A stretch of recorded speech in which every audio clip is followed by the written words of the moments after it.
السلام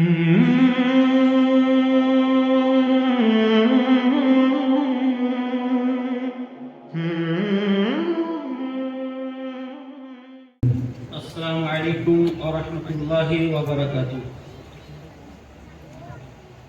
إن الحمد لله نحمده ونستعينه ونستغفره ونعوذ بالله من شرور أنفسنا ومن سيئات أعمالنا. من يهده الله فلا مضل له ومن يضلل فلا هادي له. وأشهد أن لا إله إلا الله وحده لا شريك له وأشهد أن محمدا عبده ورسوله. يا أيها الذين آمنوا اتقوا الله حق تقاته ولا تموتن إلا وأنتم مسلمون. يا أيها الناس اتقوا ربكم الذي خلقكم من نفس واحدة وخلق منها زوجها وبث منهما رجالا كثيرا ونساء. واتقوا الله الذي تساءلون به والأرحام إن الله كان عليكم رقيبا. يا أيها الذين آمنوا اتقوا الله وقولوا قولا سديدا يصلح لكم أعمالكم ويغفر لكم ذنوبكم. ومن يطع الله ورسوله فقد فاز فوزا عظيما. أما بعد فإن خير الحديث كتاب الله وخير الهدي هدي محمد صلى الله عليه وسلم وشر الأمور محدثاتها وكل محدثة بدعة وكل بدعة ضلالة وكل ضلالة في النار. أعوذ بالله السميع العليم من الشيطان الرجيم من همزه ونفخه ونفسه. بسم الله الرحمن الرحيم. يا أيها الذين آمنوا لم تقولون ما لا تفعلون كبر مقتا عند الله أن تقولوا ما لا تفعلون. وقال الله تعالى في موضع آخر فاعلم أنه لا إله إلا الله واستغفر لذنبك.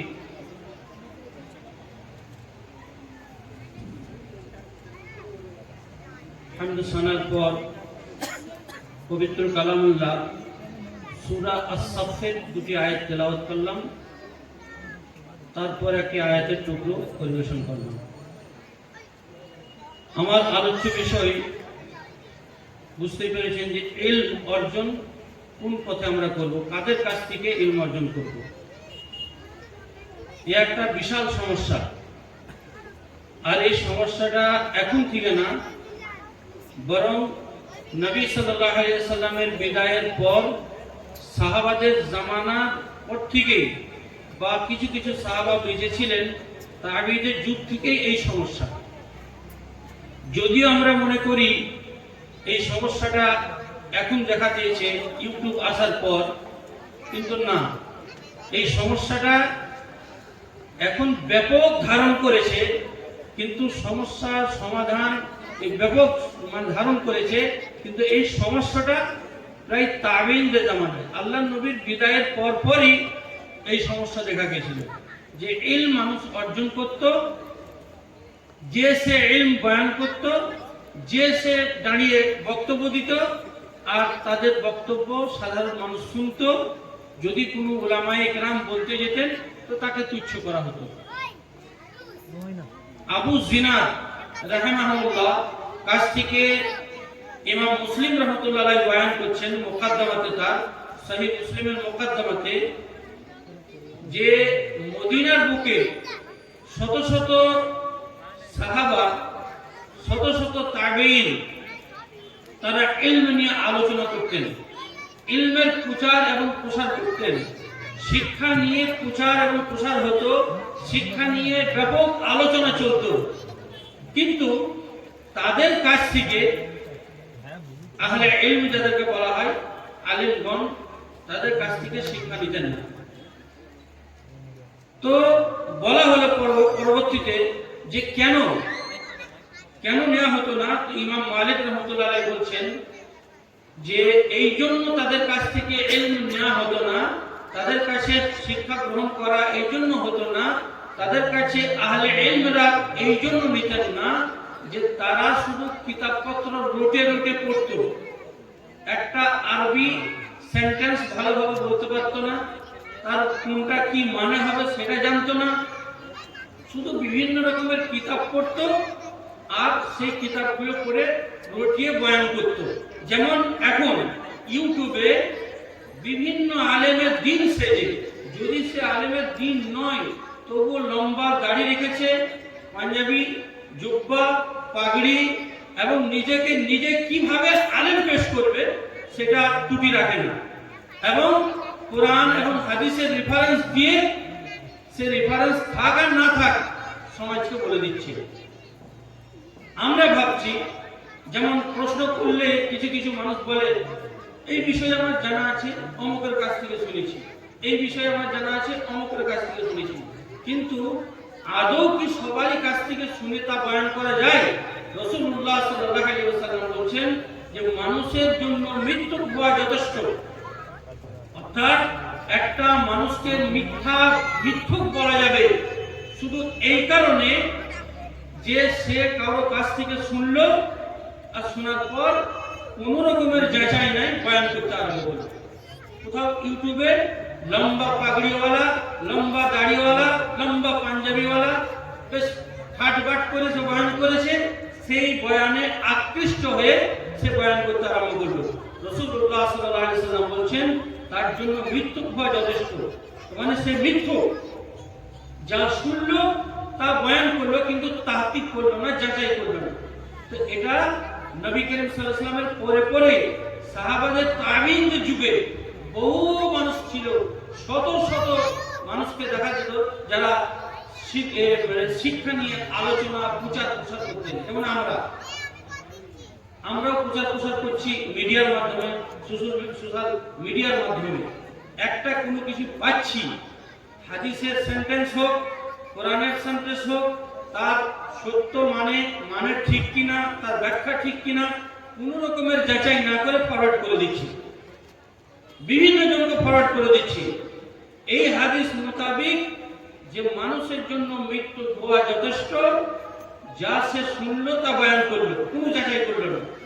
তাহলে আমি ভাবছি আজকের রাত্রিতে অনেক ফরওয়ার্ড করেছি, অনেক জনকে দিয়েছি, খুব নেকির কাজ করলাম, কিন্তু নেকি না বরং গুনার কাজ করলাম। নেকির কাজ তখনই হবে যখন ওইগুলো যাচাই করবো যে সত্যিকারে এর মানেটা ঠিক কিনা, সত্যিকারে এর ব্যাখ্যাটা ঠিক কিনা, বা কোনো সেই বক্তব্যটা কোনো আলেমের দ্বীনের কাছে নিয়ে গিয়ে যাচাই করাবো যে এটা ঠিক কিনা। তারপর যদি আমি ফরওয়ার্ড করি অবশ্যই অবশ্যই নেকি আমি পাবো, নচেত গুনাহ হবে, বড় ধরনের গুনাহ হবে। আল্লাহ রাসূল বললেন মৃত্যুক সেই ব্যক্তি। তো শুধু মদিনাতে সেই জামানায় শতাধিক সাহাবা তাবেঈন ছিলেন যারা ইলম নিয়ে চর্চা করতেন, কিন্তু তাদের ওরকম অভিজ্ঞতা না থাকার কারণে তারা আলেমের দ্বীন ছিলেন না। সব সাহাবা, 1.5 লক্ষ কম বেশি সাহাবা, সবাই যে যোগ্য আলেম ছিলেন তা না। সাহাবা ছিলেন, তাদের মিসাল, তাদের যোগ্যতা, তাদের মর্যাদা আল্লাহর কাছে তারা জান্নাতি, সমস্ত সাহাবাই জান্নাতি, সেসব দিক আলাদা। কিন্তু সবাই যে শিক্ষিত ছিলেন, সবাই যে পাণ্ডিত্য রাখতেন তা না। মদিনার বুকে সর্বপ্রথম দেখা যায় আলেমের দ্বীন একজন যুবক ছেলে, মাত্র 13-14 বছর ছেলে, শেষ পর্যন্ত 17-18 বছর পর্যন্ত উনি ইলমের দাস দিতেন। তার নাম যায়েদ বিন সাবিত রাদিয়াল্লাহু আনহু। আল্লাহ রাসূলের জামানায় বেশ কিছু সাহাবা ছিলেন যারা শিক্ষিত ছিলেন, কোরআন হাদিসের ইলম ছিল। আব্দুল্লাহ ইবনে আব্বাস, আব্দুল্লাহ ইবনে মাসউদ রাদিয়াল্লাহু আনহু, আব্দুল্লাহ ইবনে আব্বাস রাদিয়াল্লাহু আনহু, আব্দুল্লাহ ইবনে উমর রাদিয়াল্লাহু আনহু, আনাস বিন মালিক রাদিয়াল্লাহু আনহু, মা আয়েশা সিদ্দিকা রাদিয়াল্লাহু আনহা। এইভাবে মক্কার বেশ কিছু সাহাবা ছিলেন যারা শিক্ষিত। তাদের এইসব সাহাবা, যেসব সাহাবাদের নাম করলাম, তাদের সামনে অন্যান্য সাহাবারা চুপ থাকতেন। যেমন আব্দুল্লাহ ইবনে মাসউদ রাদিয়াল্লাহু আনহু। আব্দুল্লাহ ইবনে মাসউদ বলা হয় ইবনে মাসউদ, আব্দুল্লাহ ইবনে আব্বাস কে বলা হয় ইবনে আব্বাস, আব্দুল্লাহ ইবনে উমর কে বলা হতো ইবনে উমর, আব্দুল্লাহ ইবনে আমর ইবনে আস ছিলেন একজন। এদের মধ্যে শুধু কেবলমাত্র বলা হতো আব্দুল্লাহ ইবনে মাসউদকে। ইনি যতদিন বেঁচে ছিলেন অন্যান্য সাহাবার মুখ বন্ধ রাখতেন। ইনি যখন বয়ান করতেন মুখ বন্ধ রাখতেন। সাহাবাদের জামানায় এমন অবস্থা ছিল যে এক সাহাবা কথা বললে অন্য সাহাবা তার কোনো কিছু বয়ান করতেন না। হাদিসে এসছে যে সাহাবাদের জামানায় সাহাবা রাদিয়াল্লাহু আনহু আজমাইনকে, সাহাবাদের মধ্যে কোনো একজন সাহাবাকে যখন একটা প্রশ্ন করা হতো তো সেই সাহাবাটা ওই প্রশ্নটা অন্য সাহাবাকে পৌঁছে দিতেন, নিজে জবাব দিতে যেতেন না, যে দিতে গিয়ে কোথায় ভুল ত্রুটি হবে তিনি করতে গিয়ে তারপর সাহাবাকে দিতেন।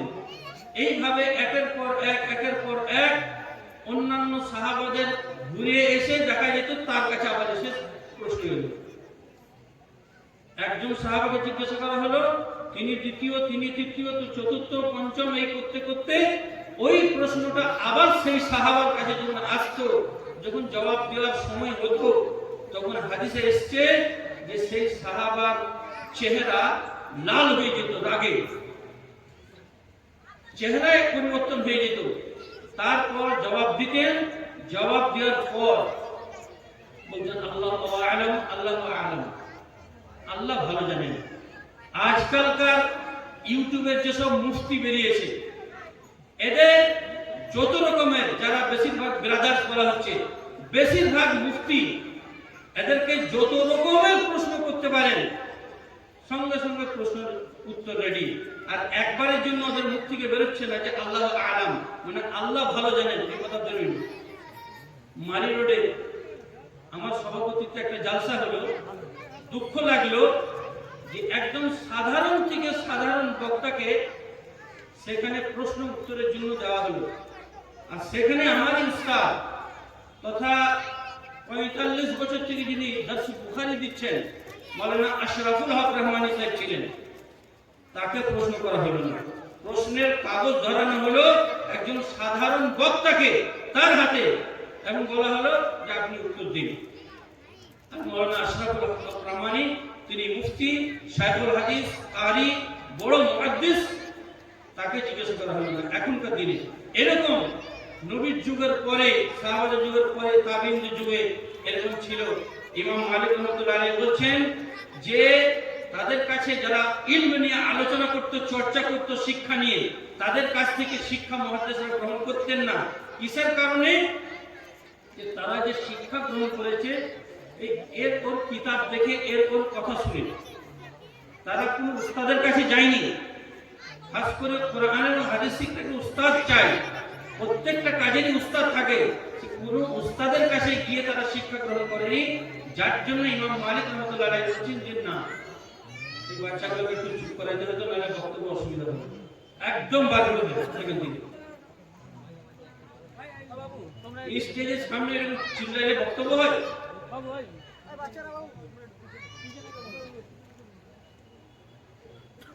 তো ইমাম মালিক রাহমাতুল্লাহ আলাইহি বলেছেন ইয়া ভাই না।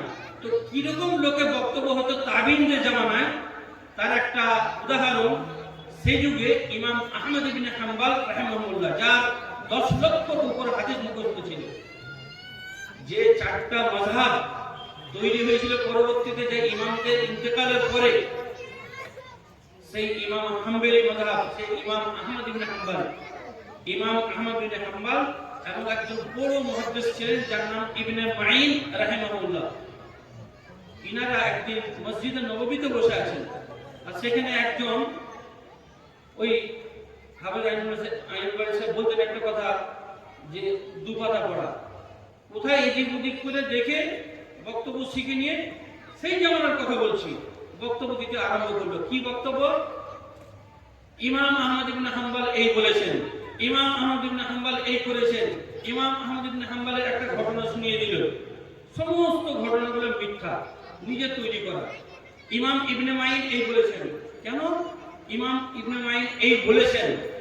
এই ইমাম ইবনে মাইন রাহিমাহুল্লাহ এবং ইমাম আহমদ ইবনে হাম্বল রাহিমাহুল্লাহ উদ্ধৃতি দিয়ে ওনাদের নাম করে করে লম্বা চওড়া বক্তব্য দিচ্ছে আর লোক বাহবা দিচ্ছে। আর সেই মজলিসে বসে আছেন ইমাম আহমদ ইবনে হাম্বল এবং ইমাম ইবনে মাইন রাহিমাহুল্লাহ, এক উপরের দিকে তাকাচ্ছেন। বক্তব্য শেষ হলো, দীর্ঘ আলোচনার পর ইমাম আহমদ ইবনে হাম্বল সেই বক্তাকে বলছেন যে এই কথা ইমাম আহমদ ইবনে হাম্বল বলেছেন।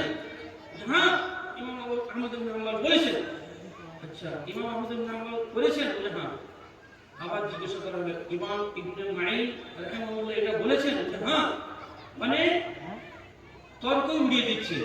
তখন ইমাম আহমদ ইবনে হাম্বল এবং ইমাম ইবনে মাঈন রাহিমাহুল্লাহ বললেন যে আমি হচ্ছি ইমাম আহমদ ইবনে হাম্বল আর ইনি হচ্ছেন ইমাম ইবনে মাঈন। তখন কোথায় যাবে, মুখটা লুকাবে কোথায়?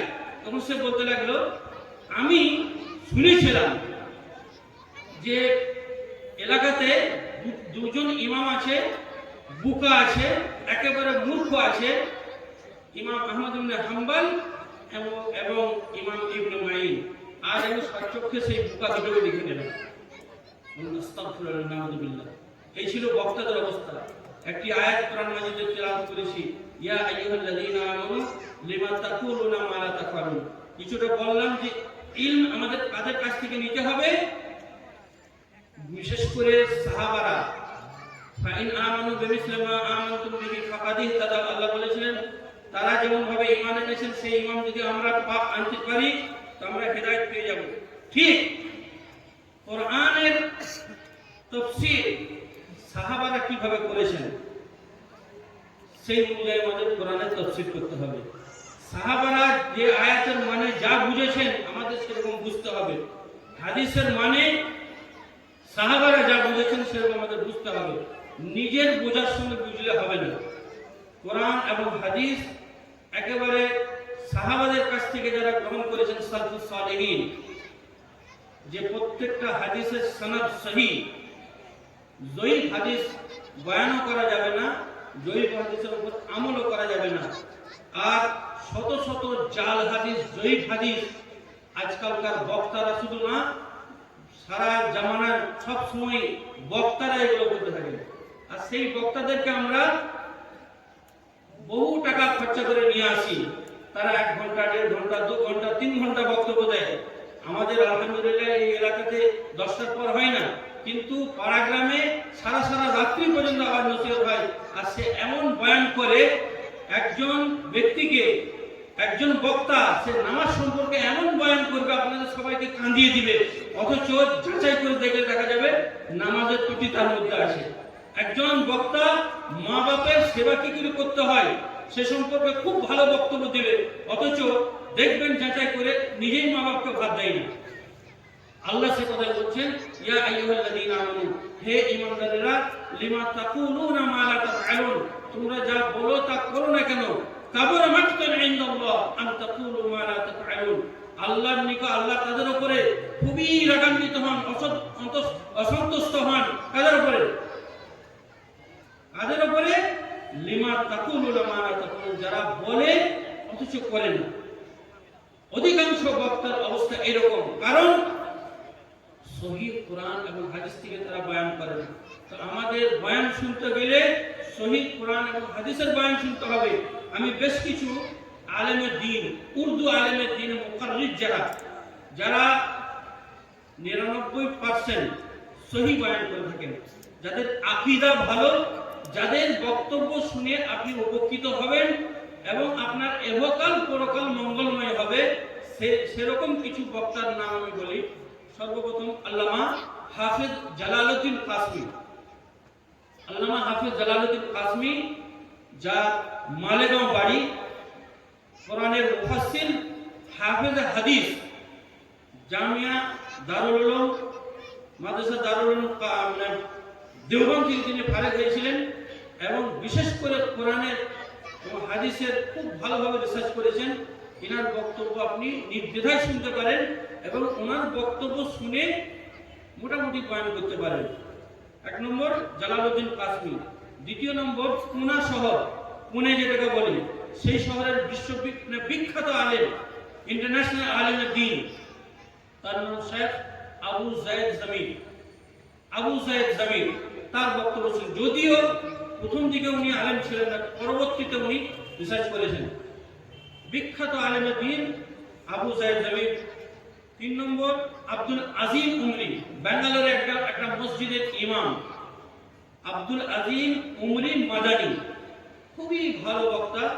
ওনার এক একটা বিষয়ে এক একটা খুতবা হয়, তার বক্তব্য আপনি শুনতে পারেন। 3 নম্বর আব্দুল হাসিব মাদানী উমরি, ওনারই ভাই। তারপর আপনার ধরুন মেরাজ রব্বানি, ইন্টারন্যাশনাল বক্তা। মাকসুদুল হাসান ফাইজি, জাফরুল হাসান মাদানী, আবু তাহের সালাফি, উবাইদুল্লাহ সালাফি আল কাসমি, আবু রিজওয়ান মুহাম্মাদি। এই কয়েকটা নাম বললাম, আরো অনেক আছে। তবে বিশেষ করে উর্দু বক্তব্য শুনতে গেলে এদের বক্তব্য শুনুন, ইনশাআল্লাহ উপকৃত হবেন। এবং বাংলা কিছু আলেমের নাম বলে দিয়েছি। ডক্টর আসাদুল্লাহ আলী, বাংলাদেশ, নিঃসন্দেহে একজন বড় যোগ্য আলেমের দিন। ডক্টর প্রফেসর আসাদুল্লাহ আলী, যার জীবনটা অত বড় প্রফেসরের সত্ত্বেও সাধারণ জীবন, একদম আমাদের সাধারণরা দর্জিরে যেরকম বসবাস করে, যে স্ট্যান্ডার্ডে, সেই স্ট্যান্ডার্ডে উনি বসবাস করেন। 2 নম্বর মতিউর রহমান মাদানী, এনার বাড়ি কিষানগঞ্জ, উত্তর দিনাজপুর কিষানগঞ্জ, কিন্তু উনি থাকেন দাম্মামে। যার বক্তব্য শুনে আশা করছি লক্ষাধিক মানুষ হেদায়েত পেয়েছেন। মতিউর রহমান মাদানী, এনার প্রত্যেকটা বিষয় খুবই ভালো, কোরআন এবং হাদিস থেকে দলিল দিয়ে দিই। ইতিপূর্বে বক্তব্য বলছিলাম যে শিক্ষা আমরা তাদের কাছ থেকে নেব, ইলম আমরা তাদের কাছে অর্জন করব যারা রেফারেন্স দিতে পারবে। কোরআনের অমুক আয়াতে আছে, হাদিসের অমুক হাদিসে আছে, রেফারেন্স দিতে পারবে, তাদের কাছে নিঃসন্দেহে আমরা ইলম অর্জন করতে পারি। ইমাম আরেকজন মাওলানা মাহমুদ বিন কাসিম, ইনি ওনার কাছে থাকতেন, খুবই ভালো যুবক বক্তা মাহমুদ বিন কাসিম। ইনার বক্তব্য শুনে পথভ্রষ্ট হবেন না, খুবই ভালো বক্তা। কোরআন এবং হাদিসের প্রত্যেকটা বয়ান করতে করতে সব রেফারেন্স। মাহমুদ বিন কাসিম যুবক আলেম। এবং ডক্টর ইমাম হোসেন, বাংলাদেশের, ইনিও বাংলাদেশের। ডক্টর মঞ্জুর ইলাহি, ডক্টর শহীদুল্লাহ, ডক্টর আবু বকর মোহাম্মদ জাকারিয়া, ইনি এখন বাংলা ভাষার সারা ওয়ার্ল্ডের মধ্যে ফেমাস আলেম। সারা ওয়ার্ল্ডের মতন ইনার মতন বাংলা ভাষায় বড় মুহাদ্দিস আলেম এবং বহু কিতাবের লেখক নেই। ইনার কাছ থেকে এই অর্জন করতে পারেন। তারপরে ডক্টর আব্দুল্লাহ ইবনে আব্দুর রাজ্জাক বিন ইউসুফ, যে বক্তা, তার ছেলে আব্দুল্লাহ, সত্যিকার একজন ভালো ইয়াং বক্তা। ইনার কাছ থেকে অনেক কিছু উপকার পাবেন ইনশাআল্লাহ। তারপর মাওলানা সাইদুর রহমান মাদানী, মাওলানা আব্দুর রকিব মাদানী, মাওলানা আনোয়ার হক ফাইজি, ইনাদের বক্তব্য খুব ভালো। ইনারা রেফারেন্স চালাক। মোট কথা, যেসব উর্দু এবং বাংলা বক্তা নাম করলাম, এদের কাছ থেকে আপনারা ইলম অর্জন করতে পারেন। বাকি যেসব আলেমরা রেফারেন্স দিতে চাবে না, ঘন্টার ঘন্টা বয়ান করবে, আর জয়ীফ হাদিস বয়ান করবে, জাল হাদিস বয়ান করবে, মৌজু হাদিস বয়ান করবে, এদের কাছ থেকে ইলম অর্জন করবেন না। বিশেষ করে বলবো, ইউটিউবে যখন, ফেসবুকে বা হোয়াটসঅ্যাপে যখন ফরওয়ার্ড করবেন যে বক্তব্য, যে বিষয়, একটুকু আলেমের দিনদের কাছে, আমাদের মাদ্রাসা রয়েছে, বড় বড় আলেমদের কাছে একটু যাচাই করে নেবেন, গুনাহ থেকে বেঁচে যাবেন। আর যদি যাচাই না করে আপনি ভাবছেন বুখারী রেফারেন্স আছে, বুখারী নাও হতে পারে, দিয়ে যায়, অনেক রকমের রেফারেন্স দিয়ে দেবে, অমুক হাদিস, অমুক হাদিস, তমুক হাদিস। পরবর্তী, মানে ইতিপূর্বে বুখারীর রেফারেন্স দিত না, এখন দিতে আরম্ভ করে দিয়েছে। এমন ক্রিটিক্যাল যেসব পয়েন্টগুলো আছে দিয়ে দেবে, ওই বুখারীতে আছে। তো একটু যাচাই করে গেল করবেন। তো এই অর্জন আমরা করব আর বয়ান করব। বিশেষ করে আল্লাহ তাআলা বলছেন যে তোমরা মানুষকে আমার দিকে ডাকো, ধাবিত করো। কিসের দ্বারা? ইলম, যারা জানে, জেনে শুনে। তবে দায়ী শুধু পাওয়া যায় না যতক্ষণ না মানে শিক্ষা গ্রহণ করা। আল্লাহ বলছেন ফাআলাম আন্নাহু লা ইলাহা ইল্লাল্লাহ ওয়াগফির লিযামবিক। ইমাম বুখারী রাহিমাহুল্লাহ কিতাবুল ইলমের মধ্যে একটা বাব এনেছেন, কিতাবুল ইলম, তাতে একটা বাব এনেছেন আমলের আগে কমসে কম জানা দরকার আছে, ইলম অর্জন করা দরকার আছে। তো ইলম আমরা অর্জন করব যেমন আল্লাহ সম্পর্কে, আল্লাহ সম্পর্কে যে আমি বয়ান করব, অবশ্যই আমাকে আগে জানতে হবে যে আল্লাহ কি, আল্লাহ সম্পর্কে ডিটেইলস ভালোভাবে জানতে হবে। নবী মুহাম্মদ রাসূলুল্লাহ সাল্লাল্লাহু আলাইহি সাল্লাম সম্পর্কে বয়ান করব, তো আমাকে জানতে হবে যে নবী মুহাম্মদ রাসূলুল্লাহ সাল্লাল্লাহু আলাইহি সাল্লাম সম্পর্কে ডিটেইলস জানতে হবে। দ্বীন ইসলাম সম্পর্কে যখন বয়ান করব, তো দ্বীন ইসলাম সম্পর্কে কোরআন এবং হাদিস কি বলে ডিটেইলস জেনে আমাকে বয়ান করতে হবে। না জেনে শুনে শুধু দাঁড়িয়ে বক্তব্য দেওয়ার নাম কেবলমাত্র মানুষ নিজে পথভ্রষ্ট হওয়া এবং মানুষকে পথভ্রষ্ট করা, আর এর আঞ্জাম, এর পরিণাম খুবই খারাপ। দুনিয়া এবং আখিরাতে, আখিরাতে তো শাস্তি হবে, দুনিয়াতে এর পরিণাম পেয়ে যাবেন। তাই ইলম অর্জন আপনারা করবেন ভালো আলেমের কাছে, যারা যোগ্য আলেম, কিরকম তাকে কোরআন এবং হাদিসের রেফারেন্স দিচ্ছেন, এইরকম ধরনের আলেমের কাছ থেকে আপনারা ইলম অর্জন করবেন। এবং ইউটিউব থেকে বেশ কিছু বক্তার নাম বললাম, এর ব্যতিরেকেও কিছু সহিহ হাদিসের বয়ান করে তাদের বক্তব্য শুনতে পারেন, কিন্তু ফরওয়ার্ড করার আগে অবশ্যই ইলমের মানে আলেমদের সাহায্য নেবেন। আল্লাহ যেন আমাদের সকলকে তৌফিক দান করেন।